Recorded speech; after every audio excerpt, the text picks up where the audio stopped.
He has a giant forehand, an improving backhand, and a jovial disposition. When James Blake takes to the court, his benevolent spirits become shadowed by an enormous natural ability. This young up-and-coming American is ready to fire.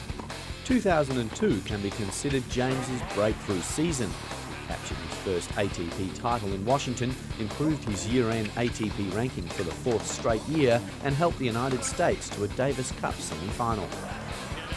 In addition, he won a career-best 36 matches, won at least one round in all four Grand Slam tournaments, and earned a career-high $678,026.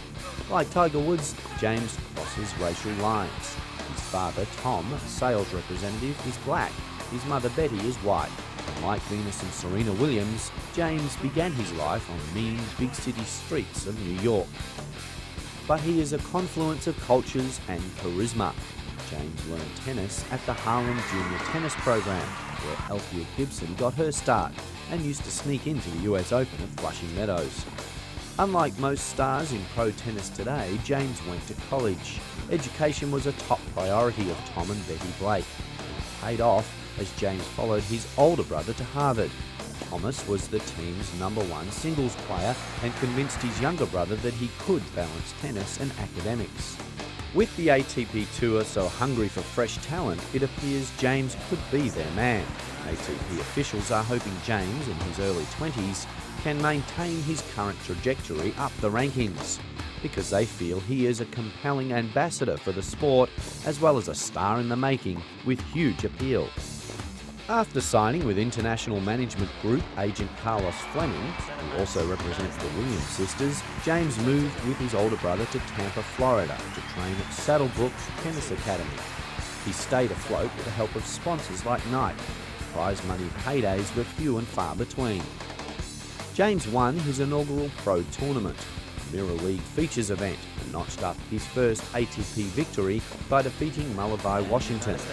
Granted a wild card entry into the 1999 US Open, he was crushed in the first round, winning just 5 games in 3 sets.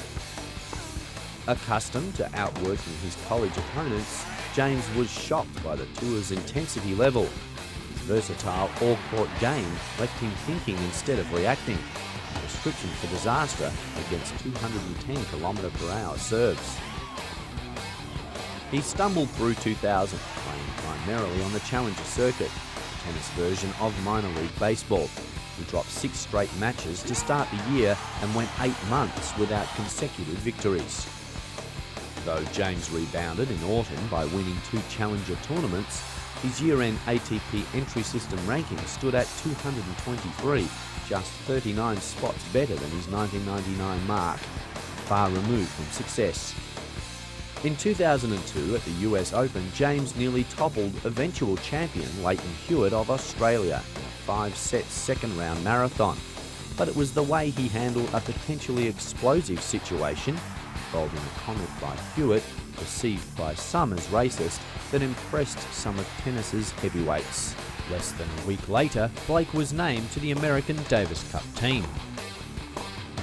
James won his first 2 singles matches and has played on every American squad since, single-handedly leading them to success. James is the first black man to crack the top 50 since Washington did it on June 23, 1997.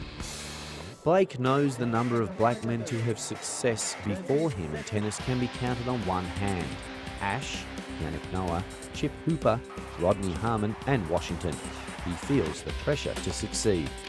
But James appears to be showing that that's a good thing.